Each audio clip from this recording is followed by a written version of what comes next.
Now we're joined by Football Rob, Robert Brewer with the NFLDraftBible.com. Football Rob, how are you this afternoon? Well, I'm really depressed, Johnny. The draft is over. What am I going to do now?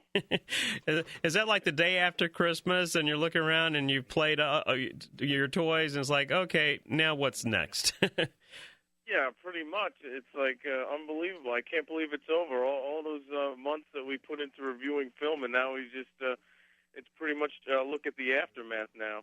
And then, of course, people immediately start thinking ahead to, okay, I wonder how April of next year is going to shape up. Because I recall after 2008, certainly when Jevon Snead, quarterback out of Ole Miss, would be rising during the 2009 season, and people would be all about him and this draft that we just had. Unfortunately, that did not play out, and I think a lot of it had to do with two words, Michael Orr, and the fact that Michael Orr was now playing for the Baltimore Ravens, and I felt like Jevon Snead certainly lost his confidence.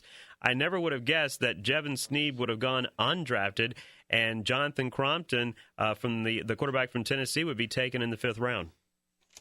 Yeah, absolutely, Johnny. And not only did he lose Michael Orr, he lost Mike Wallace for the Pittsburgh Steelers, who's now going to be a starter there. So, yeah, he lost a lot of talent.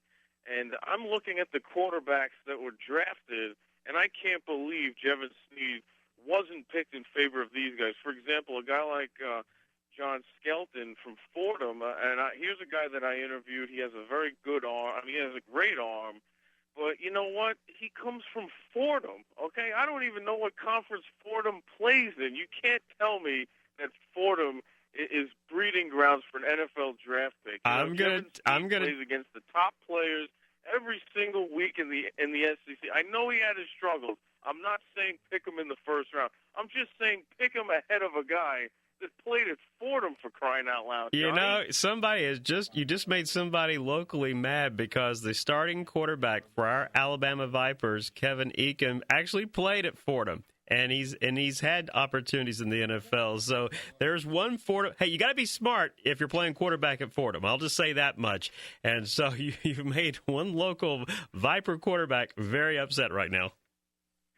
Well, hey, this is all I'm saying. Jevon Snead is going up against NFL talent all the time, and John Skelton, he's lucky if he played 3 draftable players in his entire career. I mean, that's all I'm saying. Well, and think about it, though. There was one player from Hillsdale selected in the draft, and I think was a 3rd-round pick. So, you never can tell where those hidden jewels will be out there. And then look at the players that didn't get drafted in our past. I mean, and look at the fact that it took Tom Brady to the 6th round to be picked. So these so-called experts don't always know what they're talking about. Mistakes are made because I remember when decisions were being made, do we take one Peyton Manning or one Ryan Leaf? So you see my point.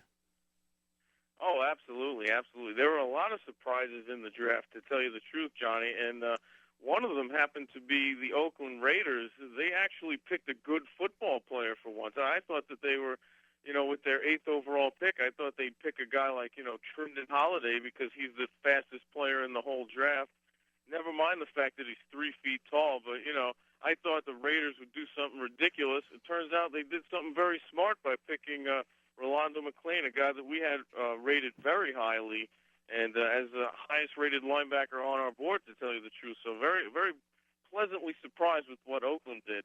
Yeah, I gave kudos to not only the Oakland Raiders, but also to the Detroit Lions as well. I like what they did, and plus, when you considered all the moves, Seattle Seahawks also.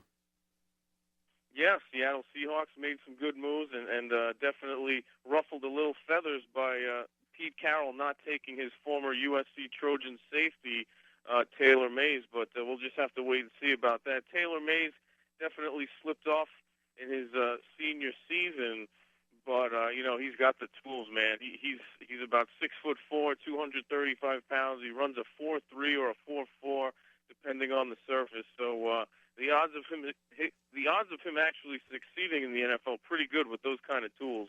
before I let you go, looking ahead to 2011 and how the SEC, especially there in the early part of the first round, because you're seeing names like wide receiver A.J. Green, if he comes out from Georgia, also quarterback Ryan Mallett from Arkansas, and then a couple of Alabama players, too, that will be getting strong consideration. Wide receiver Julio Jones, along with Heisman Trophy winner Mark Ingram, if they give up their last year and come out as well. So there's looking early on several players from the SEC that could be relevant again as far as the first round.